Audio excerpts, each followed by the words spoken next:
Voilà. Du coup, quand ça commence vite, parce que là... Parce que bon...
Excusez mon retard.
Donc le sujet, vous l'avez tous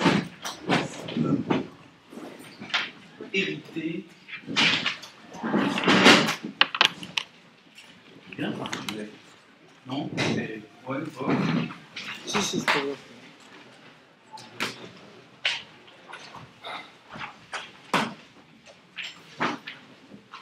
Alors on dit...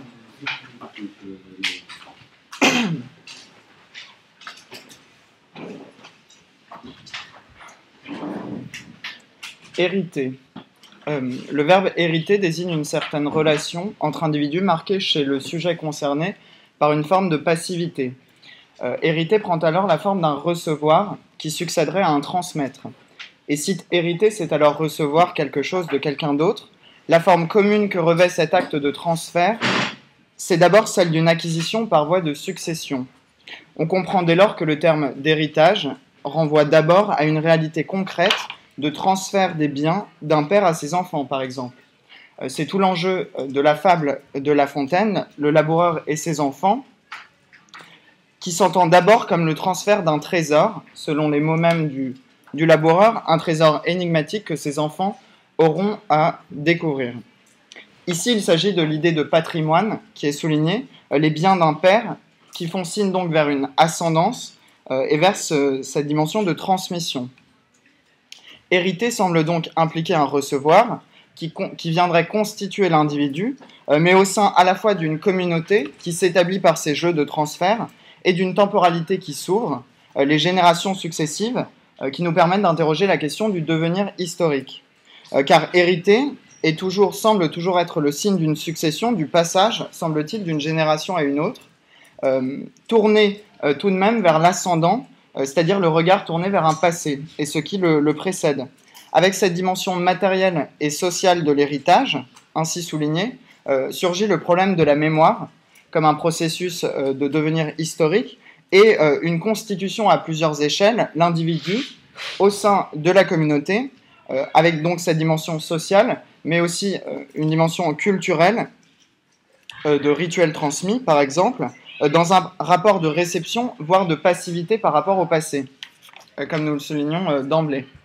Mais dès lors, et c'est toute la césure à l'œuvre et le problème qui surgit lorsqu'on étudie le concept de l'héritage, le terme d'hériter, hériter possède donc toujours cette dimension de passé, et en radicalisant trop, en regardant ce regard constamment tourné vers le passé qu'elle suppose, il s'agit que dans l'enjeu même de la temporalité qu'il ouvre, l'héritage se signe par une relation univoque et dessine l'acte d'hériter comme cet individu écrasé sous le poids de la réception. Gardez-vous de rendre l'héritage, dit en substance le laboureur à ses enfants. C'est qu'en effet, l'héritage semble toujours s'accompagner d'une précaution, d'un testament, avec ce transfert de valeurs dans l'économie par exemple, au sein desquelles l'individu se constitue donc, avec cette idée d'une autorité qui surgit de la parole passée, et aussi par ce qui s'illustre dans le transfert de la propriété, une certaine forme de perpétuation des hiérarchies, avec cette dimension donc sociale, culturelle, mais aussi politique de cette notion d'hérité. Écrasé sous le poids du passé, l'individu semble en tout cas se souder au sein d'une communauté en étant constitué par cet héritage, en tant qu'il est irrémédiablement tenu par celui-ci. Et ce sera mon axe problématique dans l'étude présente. C'est sous l'angle de la constitution de l'individu et de la communauté qu'il faut étudier cette question de l'héritage, cet acte d'hériter, en tant que d'une part il semble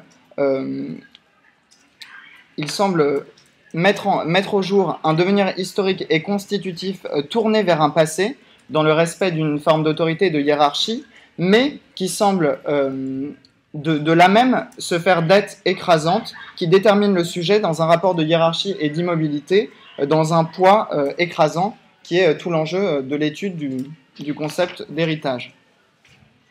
Hériter semble donc se signer tout d'abord par un rapport de réception et de passivité de l'individu qui se constitue matériellement, tout d'abord, sur ce socle, par voie de succession et dans un rapport à la possession et à la propriété.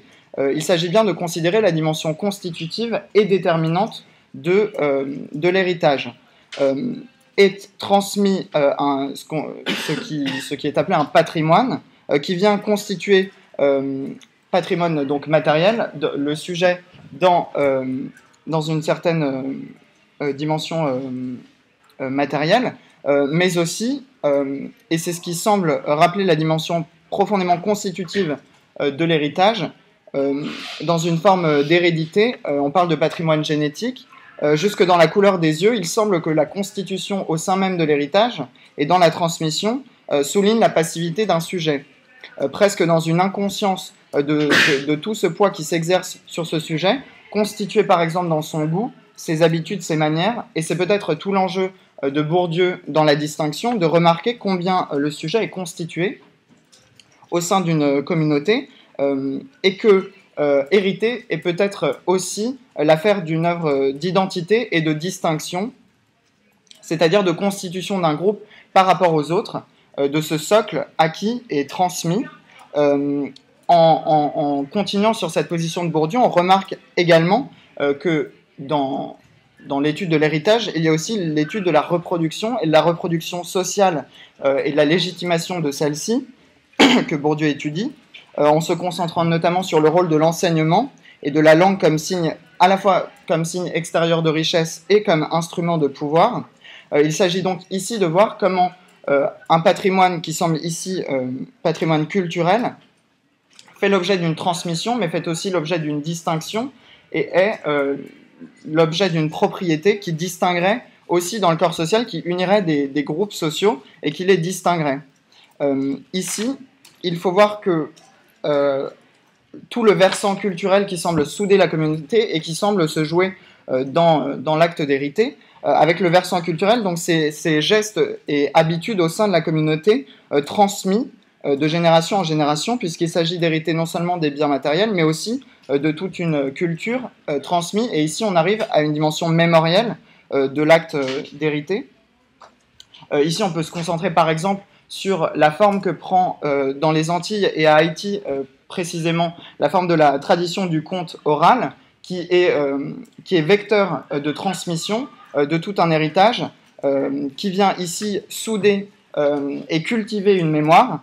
Et c'est peut-être ce qu'il s'agissait de comprendre aussi dans la fable de La Fontaine. Il s'agit de faire fructifier un héritage, c'est-à-dire aussi de cultiver un jardin, de cultiver une mémoire. Et ce lieu de la mémoire perpétuée semble être ce lieu de l'héritage.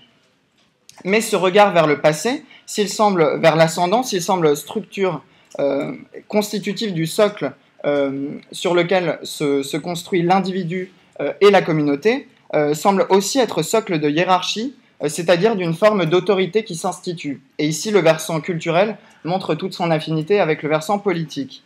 C'est ce qu'étudie notamment Arendt dans La crise de la culture, lorsqu'elle pose la question de l'autorité, à savoir la définition de la tradition, donc de la transmission d'un contenu, comme la remontée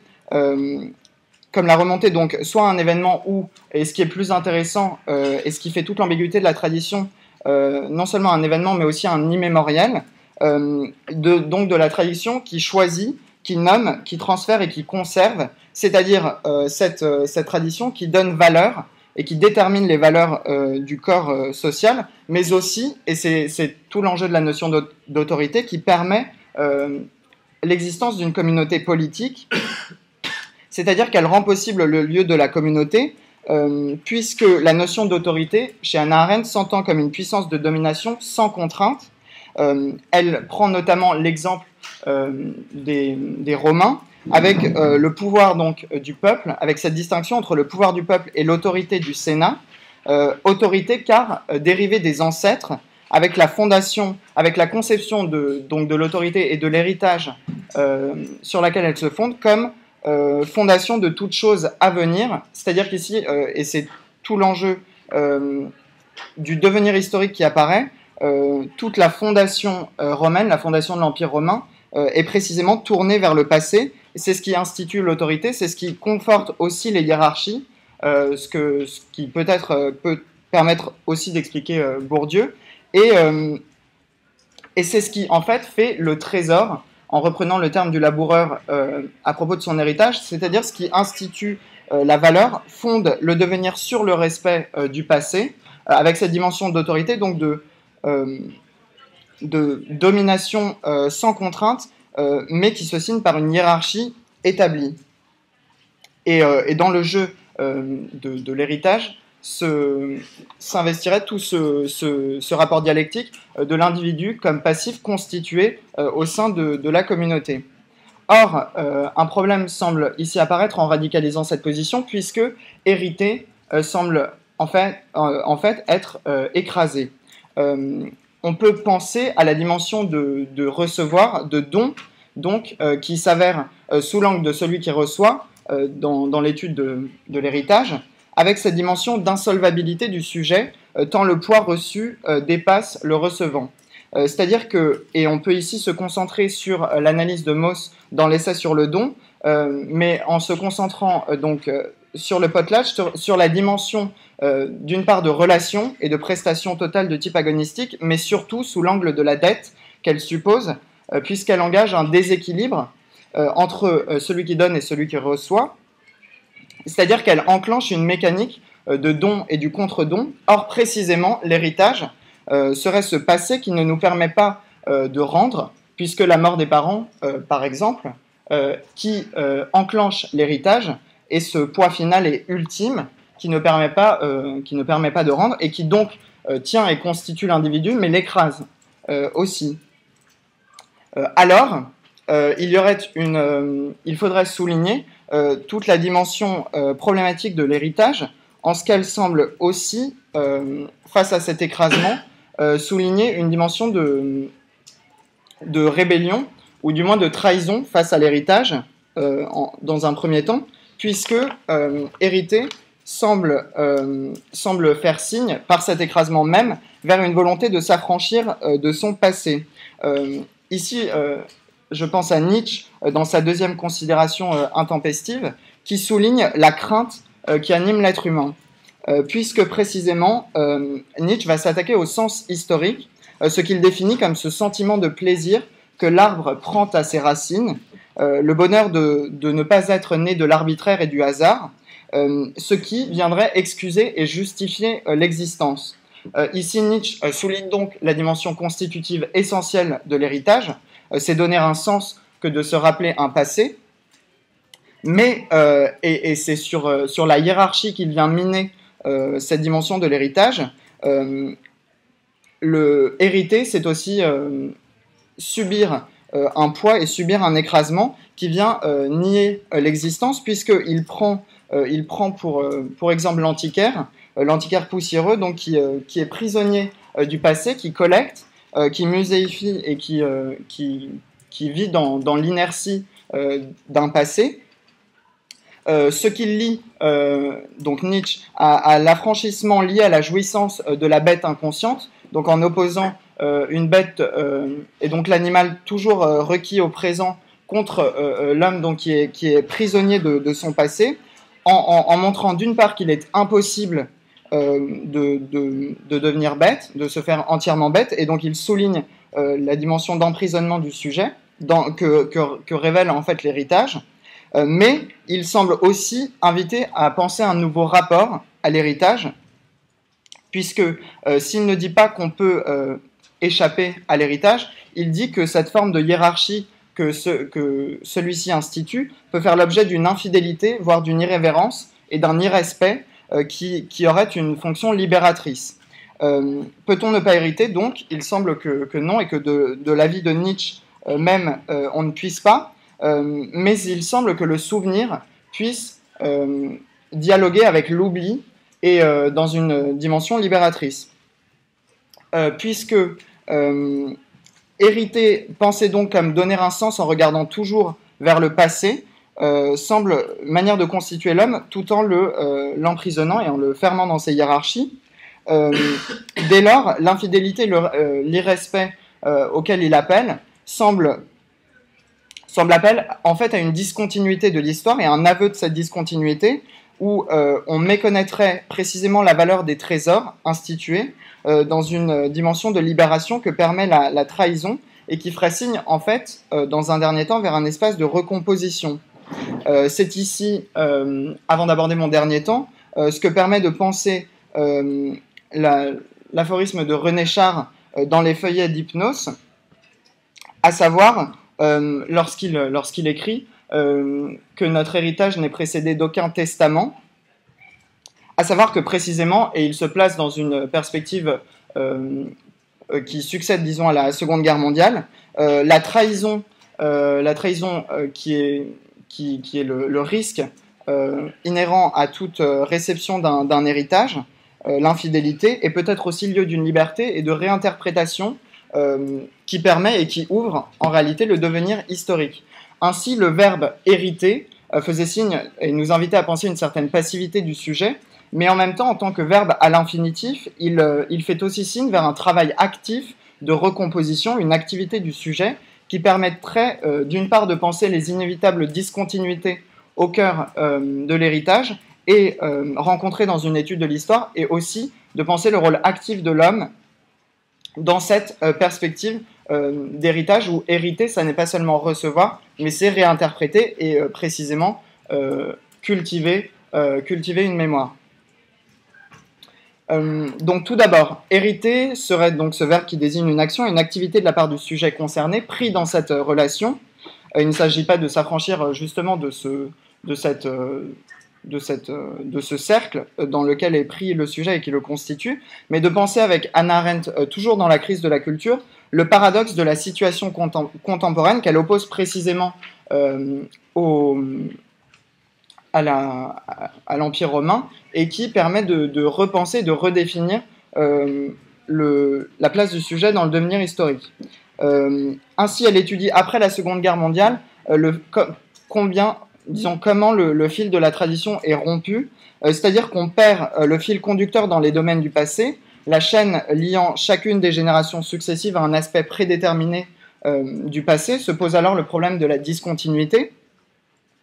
Et ici, deux versants de la pensée d'Hannah Arendt essentiels et intrinsèquement liés, puisque cette mise en péril du passé est aussi perte des assises de l'autorité, danger d'oubli et de la privation de ce qu'elle appelle la profondeur ou l'épaisseur historique de l'existence humaine, perte des assises et donc possiblement perte d'un sens. Mais aussi, et c'est tout l'enjeu de cette pensée, elle permet un double travail qui est celui de réflexion sur le véritable sens du passé, puisque celui-ci s'ouvre avec une fraîcheur inattendue. Le fil de la tradition est rompu, mais c'est aussi qu'il faut repenser ce passé dans un devenir, selon un devenir affranchi d'une certaine forme d'autorité, mais qui doit dès lors réinterpréter contre l'illusion de la continuité les problèmes liés précisément à cet enjeu de l'héritage. Ici, je pense notamment au travail du post-colonial et contemporain, précisément à Haïti, d'une littérature qui a une fonction fortement politique, puisque, rappelons que le conteur avait une fonction de passeur à Haïti, précisément puisqu'il avait un travail d'élaboration face à la menace de dissolution permanente de la communauté, puisque l'esclavage et, par exemple, l'importation d'ethnies différentes venues d'Afrique dû au commerce triangulaire risquaient de mettre en péril cette communauté. Et donc la fonction du conteur était précisément ce ferment d'unité par la mémoire transmise. Mais donc avec ce travail nouveau élaboré précisément, par exemple, à travers la figure de Derek Walcott, qui est une figure phare de la créolité, et il s'agit de réinterpréter dans son œuvre, par exemple, Homéros, qui fait référence à une tradition, à l'Iliade, donc à une tradition fondatrice de la littérature et aussi de l'identité grecque, de refonder une créolité antillaise, c'est-à-dire de voir comment hériter fait toujours signe vers une activité entreprise par Derek Walcott, dans une dimension d'action, de transmission différée en somme, mais dans une volonté de cultiver ce jardin, c'est-à-dire de préparer un avenir en tenant ce moyen terme entre passé et futur, pris dans ce cercle de devenir. Ainsi, la fonction essentielle littéraire et politique de l'œuvre de Derek Walcott, par exemple, s'entend notamment dans l'affranchissement des hiérarchies linguistiques qu'il revendique, en utilisant le créole à la place des langues métropolitaines, la dimension aussi d'affranchissement par rapport à l'écrit, considéré comme seul vecteur de transmission d'une mémoire longtemps et renvoyé à la civilisation contre l'oral et une forme de primitivité de l'oral, avec donc cet exemple qui illustre bien cette volonté créatrice de celui qui hérite, qui doit donc se faire à son tour passeur et rentrer en fait dans ce cercle et dans cette mécanique qui semble être celle du don et du contre-don. Ainsi, pour conclure, il faut rappeler combien hériter semble souligner ce mouvement de devenir implacable au sein duquel est pris l'être humain, d'une part parce qu'il semble faire signe vers un recevoir, tourné vers une forme d'autorité passée, qu'on peut tenter de désigner sous le terme de tradition, véhiculée sous de nombreuses formes de transmission, mais face au poids écrasant de ce don qui entraîne une dimension de déficit de celui qui reçoit, qui peut écraser. Il faut tâcher de repenser la valeur de l'oubli et la valeur de la discontinuité.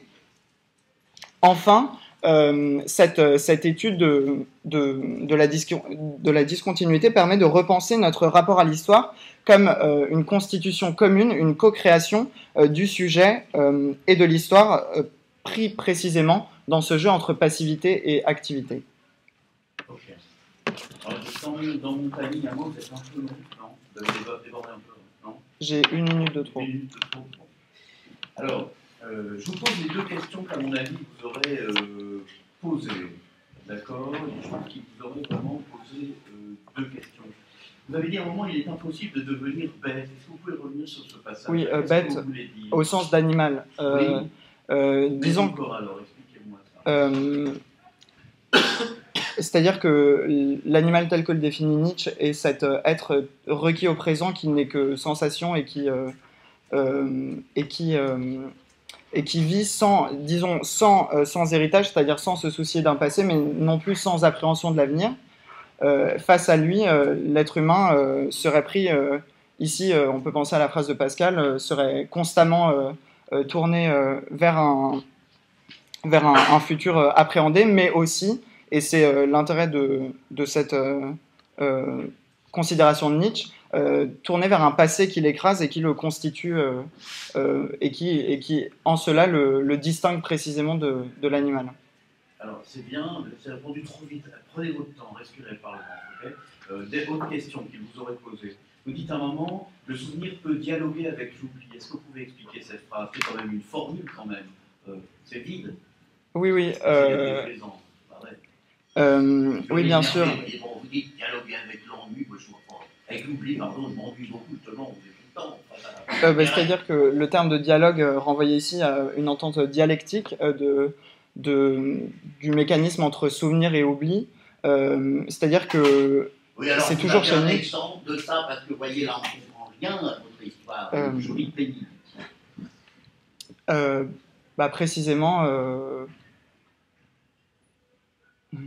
un exemple, précisément, je pense à Derek Walcott, toujours dans Homéros, qui travaille sur cette perte d'une mémoire liée à la colonisation, donc à l'arraisonnement d'un territoire et à la perte d'un passé, à la destruction d'un territoire et d'un passé autochtone, mais qui aussi fait une œuvre de recréation, c'est-à-dire que cet oubli permet aussi de s'affranchir d'un poids écrasant, et ici, Derek Walcott récuse aussi une mémoire métropolitaine, c'est-à-dire qu'il y a un jeu entre, disons, de sélection, qui est permis par l'oubli et le souvenir, d'un jeu de sélection, donc d'un passé de recomposition de celui-ci pour se donner précisément un avenir.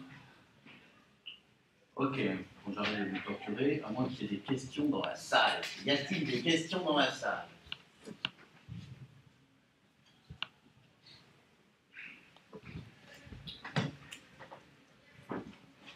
Pas de questions. Bon, c'est excellent, hein. On est tous absolument stupéfaits, d'accord? C'est très très bien. On n'est pas stupéfaits que ce soit excellent, mais on est heureux que ce soit aussi excellent que ça, quoi. Très très bien. Le niveau est là. Je ne dis pas seulement le niveau de l'aura, mais vraiment le niveau de la mission. Pour moi, même, c'est un niveau de recrutement de concours. C'est-à-dire c'est vraiment très très maîtrisé, c'est vivant, c'est problématisé. On vous suit tout le temps, sauf peut-être un peu dans les points que j'ai soulignés là. Est-ce que la classe a senti que là, c'était moins bien? C'était moins clair? C'est votre seul défaut, là. On a tous des défauts. Le défaut, c'est que par moment, vous êtes en auto-allumage sur votre propre élaboration, et il faut tout le temps être clair, se méfier des formules. Se méfier des formules. Parce que vous voyez, si le titre vous dit alors c'est quoi dialoguer avec l'oubli, là vous êtes mal. Ça sonne bien, mais le philosophe va. Alors là, c'est littéraire. Le littéraire, lui, va aimer ça. Et le philosophe va aimer aussi, en fait, secrètement. Mais en même temps, il va vous demander de préciser. Voilà. C'est là où il n'y aura pas assez de concepts pour lui. Vous voyez, vous pouvez lui faire l'autoritas, vous pouvez faire Arendt et tout. Alors, j'insiste pour la classe, et pour nous c'est excellent, parce que le corpus, la bibliographie de cette leçon est remarquable. Évidemment, je lui retrouve un peu, mais honnêtement, indépendamment de ça, c'est très très bien.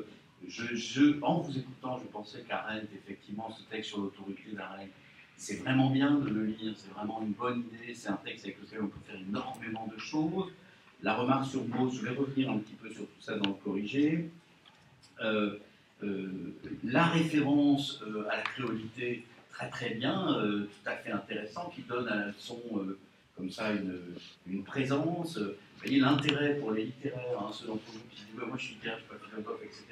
Vous pouvez très bien, avec une référence littéraire, que vous maîtrisez ou pas, philosophiquement, vous pouvez quand même illustrer quelque chose. Vous n'êtes pas censé tout savoir de cette référence, mais vous pouvez, grâce à elle, donner brusquement du corps à votre propos, et le jury appréciera ça. Il ne va pas du tout, au contraire, ça va vraiment lui plaire. Même chose pour la référence à la fable de La Fontaine, qui est très bienvenue, et qui est très utile dans une leçon de philosophie. Une référence à La Fontaine est très bien vue. Il n'y a aucune crainte de ce point de vue-là, au contraire.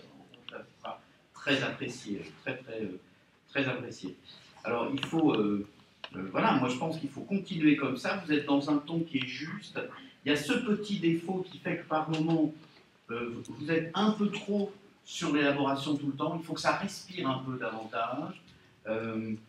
Ne dites pas pour conclure, concluez jamais pour conclure. Pour conclure, être un peu scolaire encore. Alors là, vous êtes au-dessus de ça. Donc, si vous dites, c'est pas grave, quel jour de concours, si vous entendez dire pour conclure, ne mettez pas en sanglots, d'accord? Mais essayez de ne pas le dire, on comprendra que vous êtes en train de conclure, ça ira très bien. Char, qui est une sorte comme ça de poète merveilleux, très très grand poète français, très souvent cité par les philosophes, d'obédience heideggerienne font un entamement, mais pas seulement, c'est vraiment aussi, c'est envoyé, ce que je dis est dégoûtant, n'est-ce pas, mais néanmoins c'est vrai, vous envoyez par là un très bon signal au jury quand vous citez Char, surtout si votre leçon par ailleurs n'est pas un doubi-boulga heideggerien, mais au contraire clair, etc. Donc là c'est vraiment bien. Autre chose, alors la seconde considération intempestive, c'est une très très bonne idée, vraiment très très bonne idée. Je pense que la lecture pour vous qui ne savez pas quoi lire, là, quelqu'un un peu crispé, qui voudrait reprendre un peu, la lecture de la seconde considération intempestive, qui n'est pas difficile, c'est un texte qui est extrêmement bien construit et qui donne le moral. C'est un grand, c'est vrai, hein, que vous en pensez, c'est un grand texte quoi, qui donne vraiment le moral et sur lequel on peut vraiment après, avec lequel on peut faire énormément de choses. Donc là, c'est vraiment bien. Le problème est vu, il est vu. Moi, j'aurais aimé que sur la rébellion, sur l'infidélité, on aille un peu plus loin. Vous verrez comment, je vais essayer d'y aller moi, mais pas tout seul, parce que tout seul, j'aurais pas été capable de le faire. Et puis, il y a l'idée, ce qui est très très de ne pas trouver les élèves, le moment où il dit, alors peut-on ne pas irriter?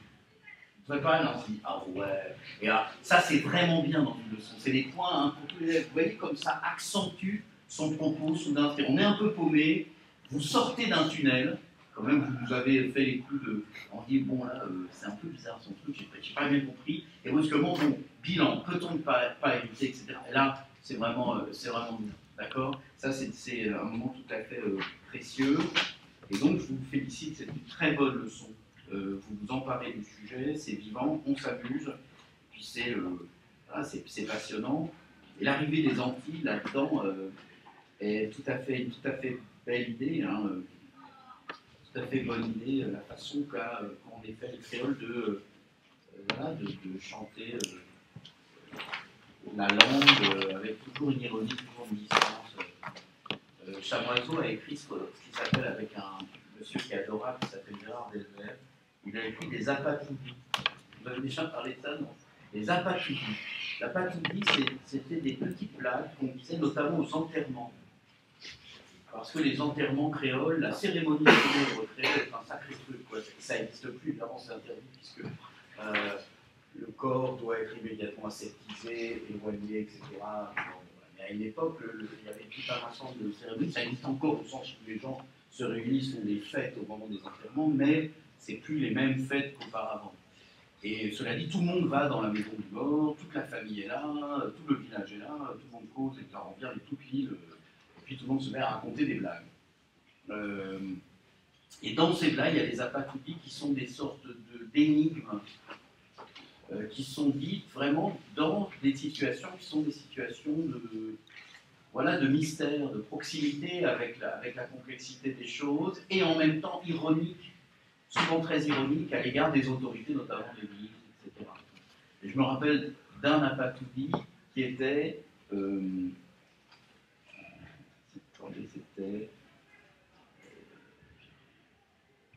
il ne...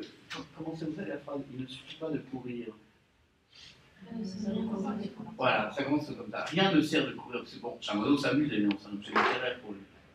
Donc, la patoutie de Chamoiseau, c'est rien ne sert de courir, il faut encore pouvoir se cacher. Et donc, qu'est-ce que c'est que ce truc?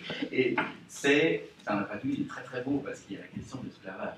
C'est-à-dire que courir ne sert à rien parce que le lieu est clos, c'est une île. Et il va falloir aussi pouvoir vous cacher. C'est notamment, je pense que Chamoiseau pense là au nègre marron, vous savez ce qu'on appelle le marronnage, c'est-à-dire vous partez, vous cachez à distance du lieu de l'esclavage, ce qu'on appelle l'habitation, et vous vous cachez dans la forêt quelque part, et vous vous réunissez entre amis fuyards. Et le but c'est de se cacher le plus longtemps possible, ce qui était très difficile, parce que c'est une île, il ne faut pas vous cacher, en fait, tout le monde sait. Bon, donc, mais c'était bien, moi je me dis toujours qu'il faudrait que je lise cet auteur haïtien que je ne connais pas. Je n'ai jamais lu Derek Walcott, mais vous avez donné vraiment envie de le lire.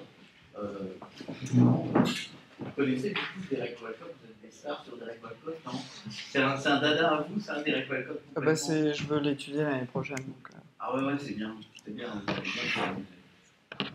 Bon, alors je vais faire quelques remarques. La problématique est là.